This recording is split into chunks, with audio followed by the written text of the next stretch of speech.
नमो नमः मित्रों, संस्कृत जीवनम में आप सभी का स्वागत है। तो मित्रों, हम लोग जैसा कि हमारी महाकाव्य जो श्रीमद् भगवत गीता चल रहा है उसके द्वितीय अध्याय जो कि सांख्य योग है उसका अध्ययन कर रहे हैं। तो अभी तक की कक्षाओं में हम लोगों ने कुल 39 श्लोकों का अध्ययन कर लिया है। तो आज जो हम अध्ययन करेंगे वह हमारे श्लोक संख्या है 40, 41, 42 और 43। तो कल तक की कक्षाओं में हम लोगों ने जिन श्लोकों का अध्ययन कर लिया है उन सभी श्लोकों में जैसा कि हम लोगों ने अध्ययन किया था, हम सभी जानते हैं कि श्री कृष्ण के द्वारा अर्जुन को अभी तक उनके क्षत्रिय धर्म और साथ साथ जो आत्मा का ज्ञान था अर्थात आत्मज्ञान था उसके विषय में बताया जा रहा था। किंतु कल जो हमने 39वां श्लोक अध्ययन किया उस श्लोक से यहाँ श्री कृष्ण के द्वारा अर्जुन को सांख्य योग अर्थात कर्म योग और जो सांख्य योग है उसके ज्ञान को भी देना आरंभ कर दिया गया है। अब जैसा कि इन श्लोकों में जो श्री कृष्ण है वो बताते हैं कि हे अर्जुन, अभी तक के श्लोकों में उन्होंने बताया कि अर्जुन, यदि तुम इस आत्मा की मृत्यु के कारण जो शोक उत्पन्न हुआ अर्थात जो तुम्हारे अंदर मोह उत्पन्न हुआ है जिसके कारण यदि तुम अपने क्षत्रिय धर्म को नहीं कर रहे हो तो यह तुम्हारे लिए, अगर तुम ऐसा नहीं करते हो तो तुम पाप के भागी हो जाओगे। और उनको 3 प्रकार की अर्थात 3 प्रकार से हानि होगी उसके विषय में भी बताया था। तो जैसा कि कल श्री कृष्ण ने बताया कि यदि तुम इस जो यह बुद्धि के विषय में कहा जा रहा है यह किसके लिए अर्थात तुम्हारे लिए ज्ञान योग के विषय में कहा जा रहा है और इससे प्रेरित होकर इसको तुम कर्म योग में सुनो। और इस प्रकार का वर्णन करते हुए क्योंकि उन्होंने सांख्य अर्थात ज्ञान योग का वर्णन आरंभ कर दिया गया है, तो हमारा जो 40वां श्लोक है इसके अंतर्गत भी श्री कृष्ण के द्वारा अर्जुन को कर्म योग या सांख्य योग के विषय में ही ज्ञान उपदेश दिया जा रहा है। तो आइए हम लोग इसका अध्ययन करते हैं जो कि 40वें श्लोक में कहा गया है। तो इसमें श्री कृष्ण जी क्या कहते हैं, सबसे पहले हम इसका वाचन कर लेते हैं तत्पश्चात इसके अर्थ को जानते हैं। तो यहाँ कहते हैं कि नेहाभिक्रम नाशो अस्ति प्रत्यवायो न विद्यते स्वल्पम अस्य धर्मस्य त्रायते महतो भयात। अब यहाँ क्या कहते हैं, न माने नहीं, इहा यहाँ गुण संधि का विधान किया गया, न धन इहा, और तत्पश्चात यहाँ वृद्धि संधि है कि अभिक्रम नाशो अस्ति और यहाँ पूर्व रूप संधि हो जाती है।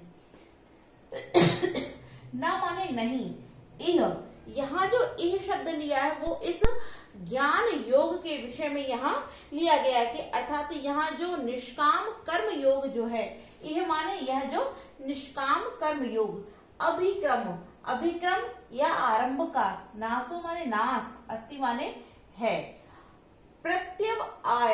प्रत्यवायो प्रतिधर, प्रति माने प्रतिकूल अर्थात प्रतिकूल या विपरीत परिणामों से, अवायो माने दोष, न माने नहीं, विद्यते माने है। आगे कहते हैं कि स्वल्पम अश्य, कि अस्य माने यह, धर्म से माने धर्म का, स्वल्पम स्वल्प मतलब थोड़ा सा भी, त्रायते माने रक्षा करता है, महतो माने अधिक, बड़ा, जो परम अर्थात बहुत बड़ा होता है क्या, भयात, भय के लिए यह महतो शब्द का प्रयोग किया गया कि भयात महतो अर्थात महतो भयात, बहुत अधिक बड़े भय से, त्रायते माने रक्षा करता है। अब यहाँ हम देखते हैं श्री कृष्ण जी अर्जुन से क्या कहना आरंभ करते हैं। तो वह कहते हैं कि यह जो क्या है, निष्काम कर्म योग, जिसके विषय में मैंने तुमको बताया है, यह जो निष्काम कर्म योग है इसमें न माने नहीं होता है क्या, अभिक्रम नाशो, जो यह निष्काम कर्म योग है इसमें न तो क्या अभिक्रम का नाश अर्थात आरंभ का नाश ही होता है, न माने नहीं होता है क्या, प्रतिकूल परिणामों से दोष, और इसके प्रतिकूल परिणामों से दोष भी न माने नहीं, विद्यते माने है, और इसके क्या नहीं है, इसके प्रतिकूल परिणामों से अर्थात परिणाम स्वरूप इसके कोई प्रतिकूल प्रभाव अर्थात दोष भी नहीं होते हैं, किसके, निष्काम कर्म योग के। आगे क्या कहते हैं कि यस्य धर्मस्य, इस धर्म के स्वल्प मात्र अर्थात बहुत थोड़े से होने पर भी यह क्या करता है, महतो भयात त्रायते, जो बहुत बड़ा भय होता है, महतो माने अत्यधिक बलवान अर्थात बड़ा, भयात माने भय से, त्रायते माने रक्षा करता है, कि यह जो धर्म है वह क्या करता है, महान से महान अर्थात अत्यधिक बड़े से बड़े भय से भी क्या करता है, रक्षा करता है। तो यहाँ कहने का भाव यह है, श्री कृष्ण जी कहते हैं कि हे अर्जुन, यह जो निष्काम कर्म योग होता है इसका न तो अभिक्रम में नाश होता है अर्थात इसका आरंभ में भी नाश नहीं होता है और ना ही इसके परिणाम स्वरूप कोई इसके दोष ही होते हैं। तात्पर्य यह कि यह जो कर्म योग है, ऐसा नहीं है कि जो कर्म योगी होता है वो कर्म से ही विमुख हो जाए अर्थात कर्म के बंधन से निवृत्त हो जाए या दूर हो जाए, ऐसा नहीं होता है। जो योगी होता है अर्थात जो ज्ञानवान व्यक्ति होता है वह क्या करता है, वह कर्म तो करता है किंतु कैसे करता है, निष्काम होके अर्थात उन कर्मों को केवल अपने दायित्व रूप में करता है, ना कि उन दायित्वों अर्थात उन कर्मों को करने से वह उन कर्मों में कोई अपनी आसक्ति या लालसा रखता है। तो क्या बता रहे कि यह जो निष्काम कर्म है अर्थात तुम पाप पुण्य, लाभ अलाभ, जय और विजय, लाभ हानि, सुख और दुख, इनसे परे होकर यदि तुम अपना कार्य करोगे तब यह तुम्हारा कर्म जो है वो निष्काम कर्म हो जाएगा और फिर इसका कभी नाश भी नहीं होगा और इसका कोई परिणाम स्वरूप इसके कोई दोष भी नहीं होते हैं। और यह जो धर्म होता है अर्थात जब तुम निष्काम कर्म को करते हो तो ये तुम्हारा क्या हो जाता है, यह तुम्हारा धर्म हो जाता है। और यह धर्म तुम्हारा कैसा होता है, ये जो छोटा सा भी अर्थात स्वल्प माने छोटा, थोड़ा सा भी जो तुम्हारा धर्म होता है वो महान भयात, वो बड़े से बड़े भय से भी मनुष्य की रक्षा करता है। तो इस श्लोक में जो श्री कृष्ण जी हैं वो अर्जुन को जो निष्काम कर्म है उसका उपदेश दे रहे हैं कि हे अर्जुन, हे वत्स, हे पार्थ, यदि तुम इस कर्म को अपना केवल उत्तरदायित्व या धर्म मानकर इस कर्म को करोगे तो तुम पाप के भागी नहीं होगे, साथ ही साथ तुमको धर्म प्राप्त होगा और यह धर्म तुम्हारे बड़े से बड़े संकटों में तुम्हारी रक्षा करेगा। और यह इसके कोई दुष्परिणाम भी नहीं होते हैं। क्यों नहीं होते हैं? क्योंकि तुम निष्काम होके उस कर्म योग को करोगे अर्थात उस कर्म को करने से पूर्व उसमें कोई लालसा, संतृप्ति, आसक्ति नहीं रखोगे। ठीक है, तो आगे के श्लोक में हम देखते हैं पुनः क्या कहना आरंभ करते हैं। आगे कहते हैं श्री कृष्ण जी कि व्यवसायत्मिका बुद्धि के ही कुरुनंदन बहुशाखा यनंताश बुद्धयोर अव्यवसाय नाम। अब पुनः कहते हैं कि व्यवसायत्मका, यहाँ बुद्धि का विशेषण प्रयुक्त किया हुआ है इसलिए यहाँ भी स्त्रीलिंग में ही प्रयुक्त है कि व्यवसायत्मिका अर्थात निश्चयात्मक, जो दृढ़ निश्चय वाली होती है। क्या? बुद्धि। एक का बुद्धि राको यहाँ विसर्ग हो जाएगा और बचेगा हमारा एक, कि बुद्धि एक ही, यह माने यहाँ कहा इस कर्म योग में, कि इस कर्म योग में जो बुद्धि होती है वो कैसी होती है? एक ही होती है। क्योंकि किसकी? जो दृढ़ निश्चय वाले होते हैं उन मनुष्यों की। हे कुरुनंदन, हे कुरु वंश में उत्पन्न, हे क्षत्रिय वंश में उत्पन्न, हे कुरुनंदन अर्थात हे अर्जुन। बहुशाखा, बहुत सी शाखाओं वाली, अनंता और अनंत, चा माने और, अनंता माने अनंत, यानी बहुत अधिक। बुद्धयो बुद्धि, अव्यवसाय नाम। अब यहाँ व्यवसायत्मका कहा गया, यहाँ अव्यवसाय अर्थात यहाँ क्या है? निश्चय, दृढ़ निश्चय वाले मनुष्य, और यहाँ जिनका दृढ़ निश्चय नहीं है अर्थात जो दृढ़ निश्चय से रहित है अर्थात अनिश्चयात्मक। अब श्री कृष्ण जी क्या कहते हैं? तो सबसे पहले संबोधित करते हैं अर्जुन को, तो कहते हैं कुरुनंदन, हे कुरुनंदन, हे कुरु वंश में उत्पन्न होने वाले अर्जुन अर्थात हे कुरुनंदन। यह माने इस कहा, इस निष्काम कर्म योग में, इस निष्काम कर्म योग में जो ये तुम्हारी बुद्धि है, जो यह बुद्धि होती है अर्थात निष्काम कर्म योग में जो बुद्धि होती है वो निश्चयात्मिका, निश्चयात्मक होती हुई एक ही होती है अर्थात जो दृढ़ निश्चय वाले मनुष्य होते हैं उनकी बुद्धि कैसी होती? एक ही होती है।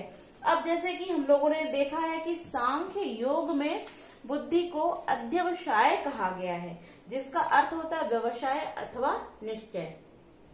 तो यहाँ श्री कृष्ण जी कहते हैं कि हे गुरु नंदन, जो दृढ़ निश्चय वाले होते हैं, अर्थात जो दृढ़ निश्चयी योगी इत्यादि होते हैं, जो एक बार ठान लेते हैं कि मुझे ऐसा ही करना है, अन्य कोई दूसरा मार्ग नहीं अपनाते हैं, ऐसे लोगों की जो बुद्धि होती है वो एक ही होती है।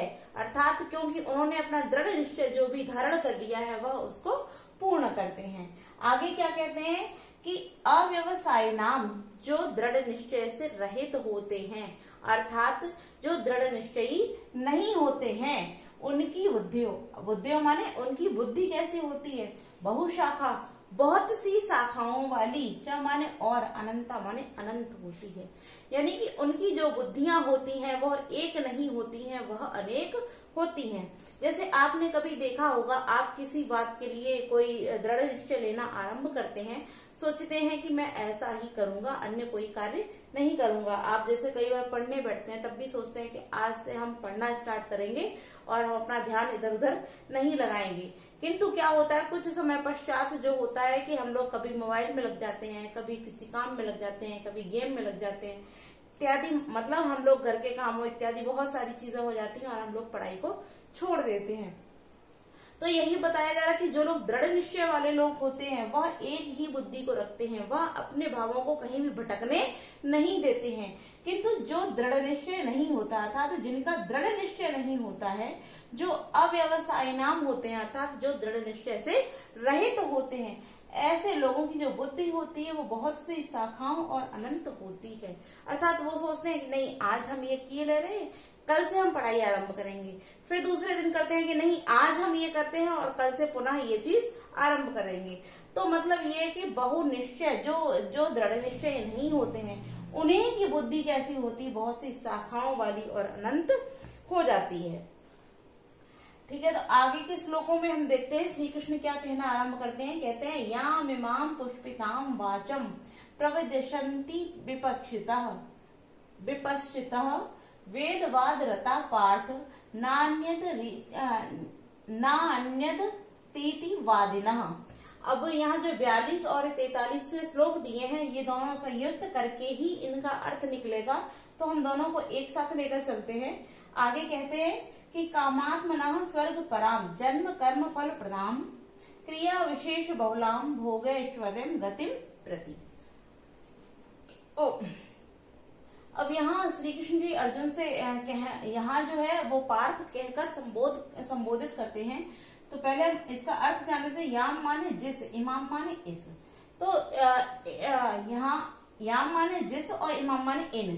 पुष्पिता माने पुष्पों के समान सुंदर, वाचम माने वाणी को, प्रविदयंती माने बोलते हैं, कौन, अविपश्चितः जो अज्ञानी जन होते हैं वह, वेदवाद रता वेद की वाणी में ही रत रहने वाले, अर्थात वेदों की वाणी में ही, क्या वेदों की बातों में ही, शब्दों में ही प्रतीति रखने वाले, पार्थ न माने नहीं, अन्य ऐसा, इति माने है, इससे अन्य अर्थात दूसरा कुछ नहीं है, इति माने ऐसा, वादिना माने बोलने वाले, काम आत्माना, काम इत्यादि अर्थात जो काम को, क्रोध मद मोह मत्सर इत्यादि जो हमारे विषय विकार होते हैं, उनमें आत्माना माने अपने आप को लिप्त रखने वाले, अर्थात भोग इत्यादि को करने वाले या भोग विलास में ही रत रहने वाले। स्वर्ग पराम माने स्वर्ग से बढ़कर या स्वर्ग से अधिक कोई भी चीज श्रेयस्कर नहीं है, स्वर्ग को ही परम प्राप्य मानने वाले। जन्म कर्म फल प्रदान, जन्म और कर्म के फल को प्रदान करने वाले। क्रिया विशेष बहुलान, क्रिया विशेष में आधिक्य, अर्थात जो क्या करते हैं, अपनी क्रियाओं विशेषों में अधिकता रखते हैं, क्रिया विशेष में अधिकता रखने वाले। भोग ऐश्वर्यम गतिम प्रति, भोग और ऐश्वर्य को प्राप्त करने के अभिलाषी। तो यहाँ श्री कृष्ण जी कहते हैं कि हे पार्थ, हे प्रथापुत्र पार्थ, कि जो वेदवाद रता अर्थात वेदों की वाणी में रत रहने वाले, अर्थात आसक्ति रखने वाले, कि वेदों के वाक्यों में ही जो प्रतीति रखते हैं, ऐसे व्यक्ति। आगे कहते हैं यहाँ भोग ऐश्वर्यम आगे कहते हैं कि कामात्मानम अर्थात भोग इत्यादि में अपने आप को लिप्त रखने वाले, अर्थात भोग विलास में ही क्या आसक्ति रखने वाले। न अन्य इति वादिना, न अन्यदिति कि नहीं है ऐसा अन्य कुछ, अर्थात इससे हटकर कुछ भी अन्य नहीं है ऐसा। वादिना इति माने ऐसा, वादिना माने कहने वाले, और इससे अतिरिक्त कुछ भी नहीं है ऐसा कहने वाले। आगे क्या कहते हैं कि स्वर्ग परा, स्वर्ग को ही परम प्राप्य मानने वाले, कि स्वर्ग से अतिरिक्त कुछ भी नहीं होता है, स्वर्ग को प्राप्त करना ही सब कुछ है, तो स्वर्ग को ही परम प्राप्य मानने वाले। और क्या कहते हैं कि जन्म कर्म फल प्रदान, जन्म और कर्म के फल को प्रदान करने वाले, जन्म और कर्मों के फल के आधिक्य वाली। आगे कहते हैं कि भोगैश्वर्यम गतिम प्रति, कि भोग और ऐश्वर्य के प्राप्त अभिलाषी, कि भोग और ऐश्वर्य के लिए, भोग और ऐश्वर्य के लिए क्रिया विशेष बहुला, क्रिया विशेष में आधिक्यता रखने वाले जो क्या होते हैं अविपश्चित, जो अज्ञानी जन होते हैं, वह क्या करते हैं ऐसी पुष्पों के समान जो सुंदर होती है, क्या वाचम माने वाणी, प्रविदशंति अर्थात उसको बोलते हैं कि यह हे पार्थ जो वेद वाक्य को ही सब कुछ मानते हैं, अर्थात वेदों के वाक्यों में ही अपनी आसक्ति रखते हैं। आगे क्या कहते हैं कि जो भोग विलास में आसक्त रहते हैं, अर्थात उसी में लिप्त रहते हैं, और यह सोचते हैं कि स्वर्ग से बड़ा कोई भी मोक्ष नहीं है, अर्थात स्वर्ग को ही सब कुछ मानते हैं।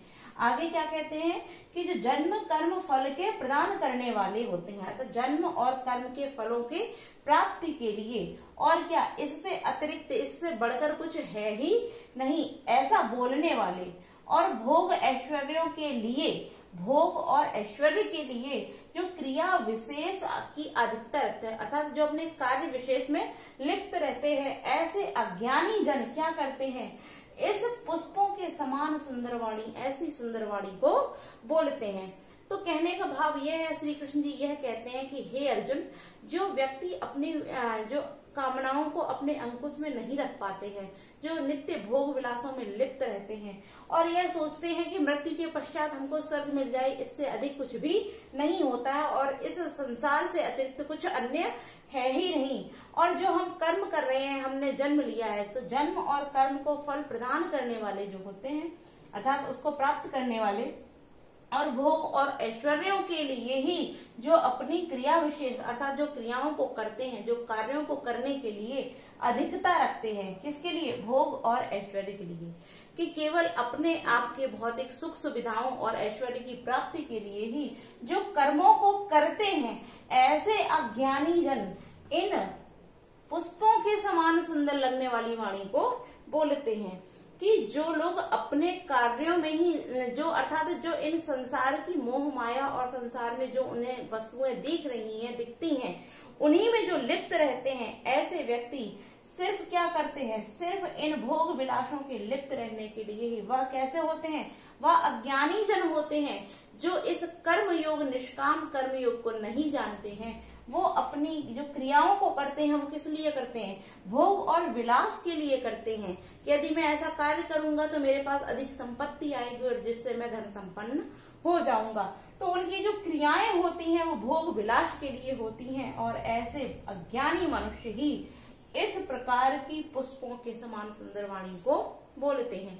कहने का तात्पर्य यही है कि जो व्यक्ति इस जन्म मरण के जो प्रकरण है, इस आत्मा की अजर अमरता को नहीं जानता है, इस कर्म योग को नहीं जानता है, वही मनुष्य क्या करते हैं, वही मनुष्य इस प्रकार की वाणी को बोलते हैं। और जो सन्यासी जन होते हैं, जो इस आत्मा की अविकारिता, अनाश्रता और अनश्वर होने के भाव को जानते हैं, वह लोग इस प्रकार के कार्यों को नहीं करते हैं। तो इसके अतिरिक्त जो हमारा इसके बाद वाला श्लोक है 44वां श्लोक, वह इन दोनों ही श्लोकों के अर्थ को बहुत अच्छी तरह और क्लियर करा देगा। तो क्योंकि आज हम लोगों ने इन दोनों श्लोकों का तो अर्थ जान लिया है, लेकिन जो भाव अभी निकलना चाहिए इसका, वो वास्तविक भाव आप जब 44वें श्लोक का अर्थ ज्ञान करेंगे तब वहां और अच्छे से क्लियर हो जाएगा।